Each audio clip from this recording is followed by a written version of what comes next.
নমস্কাৰ বন্ধুসকল, আজিৰ এই ভিডিঅ'টো আৰম্ভ কৰাৰ আগতেই মই আপোনালোকক এটা সৰু প্ৰশ্ন সুধিব বিচাৰিছোঁ। আপুনি কেতিয়াবা এনেকুৱা লক্ষ্য কৰিছে নেকি? কিছুমান সৰু সৰু জীৱ হঠাতে আপোনাৰ ঘৰলৈ আহে আৰু কিছুদিনৰ পিছতেই আপোনাৰ জীৱনত কিবা ভাল বা বেয়া পৰিৱৰ্তন ঘটে। কিছুমান মানুহে এইবোৰক গুৰুত্বহীন কথা বুলি ভাবে, আনহাতে আমাৰ আইতা, আজু ককা, পুৰণি মানুহ আৰু বহু লোকবিশ্বাসে কয় প্ৰকৃতিয়ে কেতিয়াবা নিজৰ ভাষাত আমাক সংকেত দিয়ে। এই সংকেত বুজিবলৈ পাৰিলে বহু কথা নতুনকৈ ভাবিবলৈ শিকিব পাৰি। কিন্তু এইবোৰ সত্য নে কেৱল লোকবিশ্বাস? আজিৰ এই ভিডিঅ'ত আমি এই বিষয়ে আলোচনা কৰিম। এই ভিডিঅ'ত যি তিনিটা জীৱৰ কথা উল্লেখ কৰা হ'ব, সেই তিনিওটা জীৱ হয়তো আপোনাৰ ঘৰত কেতিয়াবা নহয় কেতিয়াবা নিশ্চয় দেখা পোৱা গৈছে।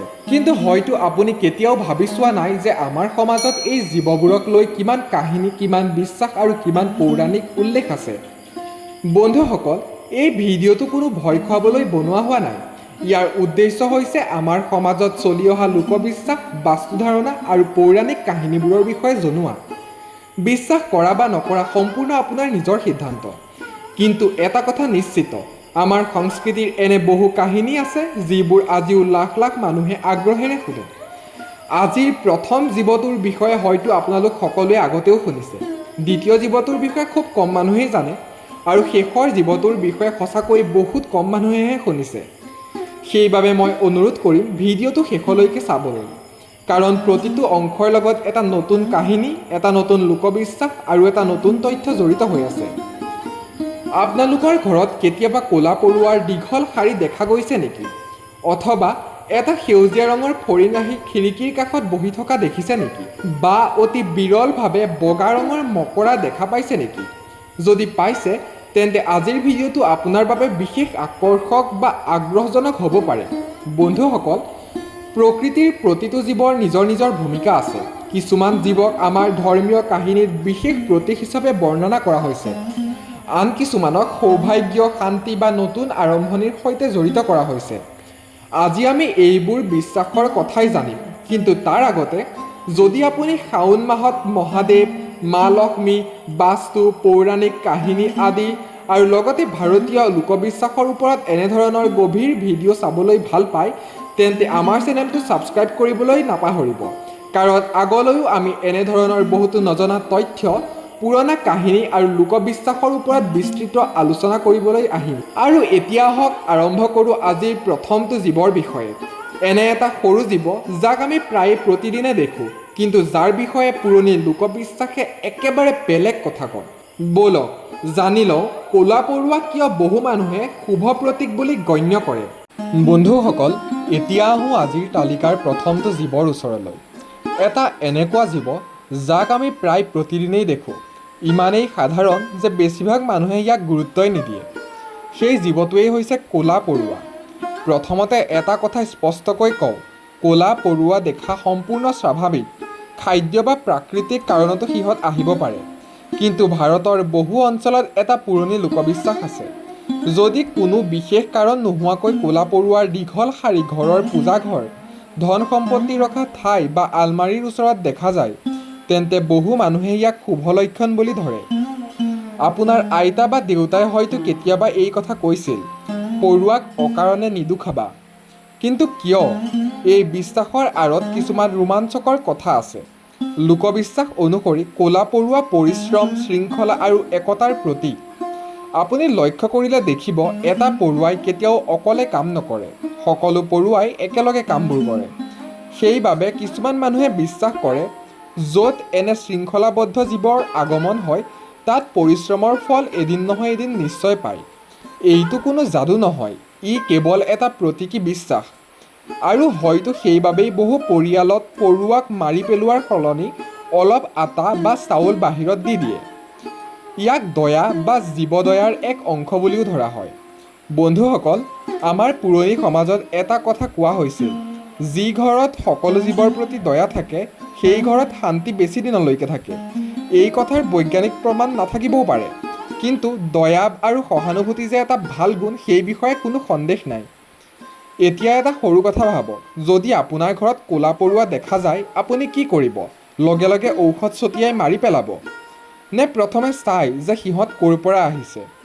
কমেণ্টত আপোনালোকৰ অভিজ্ঞতা নিশ্চয় লিখিব, মই জানিব বিচাৰিছোঁ।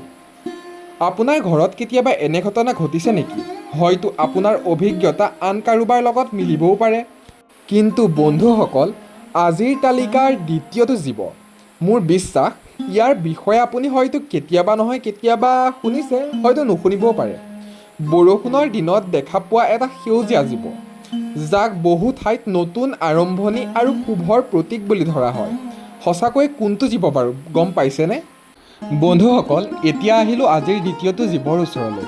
এটা সৰু, শান্ত আৰু অত্যন্ত ধুনীয়া জীৱ, যাক আমি প্ৰায়ে বৰষুণৰ দিনত দেখা পাওঁ। সেই জীৱটোৱেই হৈছে সেউজীয়া ফৰিং। সাধাৰণতে আমি ফৰিং দেখিলে বিশেষ গুৰুত্ব নিদিওঁ, কিন্তু ভাৰতৰ কিছুমান অঞ্চলত আৰু পুৰণি লোকবিশ্বাসত সেউজীয়া ফৰিঙক শুভ পৰিৱৰ্তন, নতুন আৰম্ভণি আৰু নতুন আশীৰ্বাদ অৰ্থাৎ প্ৰকৃতিৰ আশীৰ্বাদৰ প্ৰতীক হিচাপে ধৰা হয়। আপুনি কেতিয়াবা লক্ষ্য কৰিছে নেকি? বৰষুণৰ পিছত যেন প্ৰকৃতিয়ে নতুন জীৱন লাভ কৰে। শুকান মাটি সাৰুৱা হয়, গছ-গছনি সতেজ হয় আৰু ঠিক সেই সময়তেই ফৰিংবোৰ বেছি হয়। হয়তো এই কাৰণেই বহু লোকে ফৰিঙক নতুন আশা, নতুন সুযোগৰ প্ৰতীক হিচাপে মানি আহিছে। লোকবিশ্বাস অনুসৰি যদি কোনো সেউজীয়া ফৰিং হঠাতে আপোনাৰ ঘৰৰ ভিতৰলৈ আহে আৰু কিছু সময় শান্তভাৱে বহি থাকে, তেন্তে কিছুমানে ইয়াক শুভ সংকেত বুলি বিশ্বাস কৰে। কোনোবাই কয় ই ঘৰত ইতিবাচক শক্তিৰ প্ৰতীক, আন কোনোবাই আকৌ কয় ই এটা নতুন আৰম্ভণিৰ ইংগিত। অৱশ্যে ইয়াৰ কোনো বৈজ্ঞানিক প্ৰমাণ নাই। এইবোৰ মূলতঃ বহু বছৰ ধৰি চলি অহা বিশ্বাস। কিন্তু এটা কথা সঁচা, ফৰিং আমাৰ পৰিৱেশৰ বাবে অত্যন্ত উপকাৰী।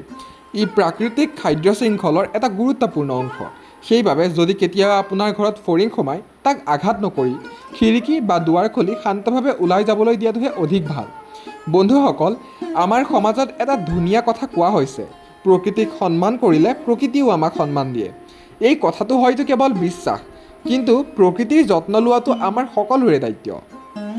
এতিয়া মই আপোনালোকক এটা সৰু প্ৰশ্ন সুধিম। আপুনি কেতিয়াবা সেউজীয়া ৰঙৰ ফৰিং নিজৰ ঘৰত দেখা পাইছে নেকি? যদি পাইছে, সেইদিনা কি হৈছিল? আপোনাৰ অভিজ্ঞতাটো কমেণ্টত নিশ্চয় লিখিব। মই সকলোৰে কমেণ্ট পঢ়োঁ আৰু আপোনালোকৰ কমেণ্টৰ ৰিপ্লাইও দিওঁ। বন্ধুসকল, হয়তো আপোনাৰ অভিজ্ঞতাই আন বহু দৰ্শককো কিবা নতুন কথা জানিবলৈ দিব। কিন্তু বন্ধুসকল, এতিয়া যিটো জীৱৰ কথা ক'ম, সেইটো এটা সম্পূৰ্ণ ৰহস্যময় জীৱ। কাৰণ বহু লোকে আজিও সেই জীৱটো দেখিয়ে পোৱা নাই। আৰু যিসকলে দেখা পাইছে, তেওঁলোকৰ মাজত ইয়াক লৈ বিভিন্ন ধৰণৰ লোকবিশ্বাস প্ৰচলিত আছে। সেই জীৱটোৱেই হৈছে বগা মকৰা। ইয়াক কিয় ইমান বিশেষ বুলি কোৱা হয়? লোকবিশ্বাসে ইয়াৰ বিষয়ে আচলতে কি কয়? আৰু কিয় বহু মানুহে ইয়াক শুভ প্ৰতীক বুলি বিশ্বাস কৰে? বলক ভিডিঅ'টোৰ শেষ অংশত এই ৰহস্যৰ কথা জানো।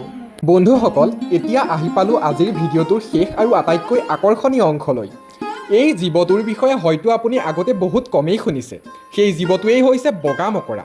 সাধাৰণতে মকৰা আমি প্ৰায়ে সকলোৰে ঘৰত দেখোঁ, কিন্তু একেবাৰে বগা বা অতি পাতল ৰঙৰ মকৰা দেখা পোৱাটো তুলনামূলকভাৱে বিৰল। সেইবাবেই ইয়াক লৈ বিভিন্ন ঠাইত বিভিন্ন ধৰণৰ লোকবিশ্বাস গঢ় লৈ উঠিছে।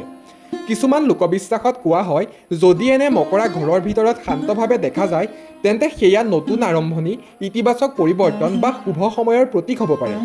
আন কিছুমানে ইয়াক ধৈৰ্য আৰু নিখুঁত পৰিশ্ৰমৰ প্ৰতীক বুলি ধৰে। ভাবি চাওক, এটা সৰু মকৰাই নিজৰ জাল গঢ়িবলৈ কিমান ধৈৰ্য ধৰে। জাল ভাঙি গ'লেও সি পুনৰ আৰম্ভ কৰে। হয়তো সেইবাবেই বহুতে মকৰাক এই শিক্ষা দিয়াৰ প্ৰতীক বুলি ভাবে। জীৱনত হাৰ মানিব নালাগে। বন্ধুসকল, আজিৰ ভিডিঅ'ত আমি তিনিটা জীৱৰ বিষয়ে জানিলোঁ। ক'লা পৰুৱা, যাক বহু মানুহে পৰিশ্ৰম আৰু শৃংখলৰ প্ৰতীক হিচাপে ধৰে। সেউজীয়া ফৰিং, যাক বহু লোকে বিশ্বাস কৰে নতুন আৰম্ভণি আৰু আশাৰ লগত জড়িত বুলি। আৰু বগা মকৰা, যাক কিছুমান ঠাইত ধৈৰ্য, নতুন সুযোগ আৰু শুভ পৰিৱৰ্তনৰ প্ৰতীক হিচাপে উল্লেখ কৰা হয়। অৱশ্যে এই সকলোবোৰ বিভিন্ন অঞ্চলত প্ৰচলিত লোকবিশ্বাস, পৰম্পৰাগত ধাৰণাৰ ওপৰত ভিত্তি কৰিহে কোৱা হৈছে। বিশ্বাস কৰা বা নকৰা সম্পূৰ্ণ আপোনাৰ নিজৰ ওপৰত সিদ্ধান্ত। কিন্তু এটা কথা নিশ্চিত, প্ৰকৃতিৰ প্ৰতিটো জীৱৰ নিজৰ নিজৰ মূল্য আছে। আমি অকাৰণে কোনো জীৱক আঘাত নকৰোঁ, প্ৰকৃতিক সন্মান কৰোঁ, কাৰণ প্ৰকৃতি সুস্থ হৈ থাকিলেহে আমাৰ জীৱনো সুস্থ হৈ থাকিব। এতিয়া মই আপোনালোকৰ পৰা এটা কথা জানিব বিচাৰোঁ। আজিৰ তিনিওটা জীৱৰ ভিতৰত কোনটো আপুনি নিজৰ ঘৰত দেখা পাইছে? ক'লা পৰুৱা, নে সেউজীয়া ফৰিং, নে বগা মকৰা? কমেণ্টত নিশ্চয় লিখিব। মই আপোনালোকৰ অভিজ্ঞতা পঢ়িবলৈ বহুত ভাল পাওঁ। হয়তো আপোনাৰ অভিজ্ঞতাই আন বহু মানুহৰ লগতে মিলি যাব পাৰে। আৰু যদি আপুনি এনেধৰণৰ পৌৰাণিক কাহিনী, লোকবিশ্বাস, শাওণ মাহ, মহাদেৱ, মা লক্ষ্মী, বাস্তু আৰু ভাৰতীয় সংস্কৃতিৰ ওপৰত গভীৰ আৰু গৱেষণামূলক ভিডিঅ' চাই ভাল পায়, তেন্তে এতিয়াই আমাৰ চেনেলটো ছাবস্ক্ৰাইব কৰি ৰাখক। কাৰণ আগন্তুক ভিডিঅ'বোৰত আমি এনে বহু নজনা কাহিনী, পৌৰাণিক ৰহস্য আৰু লোকবিশ্বাসৰ বিষয়ে আলোচনা কৰিম, যিবোৰ হয়তো আপুনি আগতে কেতিয়াও শুনা নাই। ভিডিঅ'টো যদি ভাল লাগিল তেন্তে এটা লাইক কৰি দিব, আপোনাৰ পৰিয়াল আৰু বন্ধু বান্ধৱীৰ সৈতে শ্বেয়াৰ কৰিব। হয়তো তেওঁলোকেও এই লোকবিশ্বাসবোৰৰ বিষয়ে জানিবলৈ আগ্ৰহী হ'ব পাৰে। আপোনালোকৰ মৰম আৰু সমৰ্থনে আমাক নতুন নতুন ভিডিঅ' বনাবলৈ অনুপ্ৰেৰণা জনাব। ধন্যবাদ। আকৌ এটা নতুন ৰোমাঞ্চকৰ ভিডিঅ'ত লগ পাম। জয় মা লক্ষ্মী।